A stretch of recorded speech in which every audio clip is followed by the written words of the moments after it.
พรหลีหมักผ้าหมักผ้าอำก้อมก้อยว่ามิหาราทัดสมก้อยเหลือนั่นยังเป็นยายาลีแหละมีพรหลีเต้ๆสั่งหมอใจตื้อ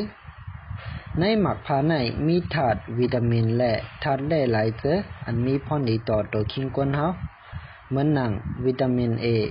วิตามิน C ธาตุแคลเซียมธาตุฟอสฟอรัส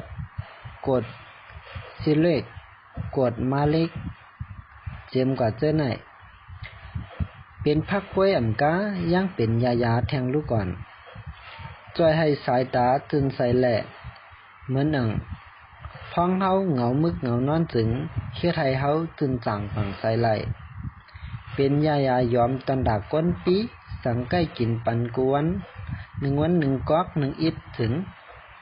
ยังเตยอมลงอยู่เป็นยาตั้งเป็นไอวัดต้องขึ้นต้องค้นเจอนั่นแทงดูก่อนพ้องเมา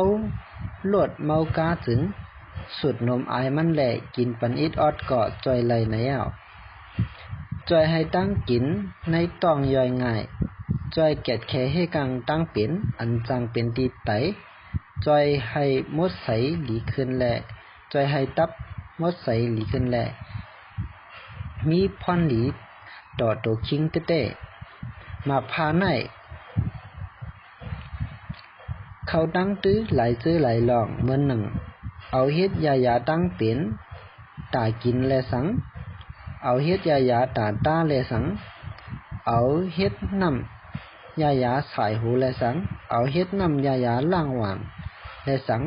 เอาเฮ็ดต่างซื้อต่างลองไล่เทียงตั้งน้ำไหนเอา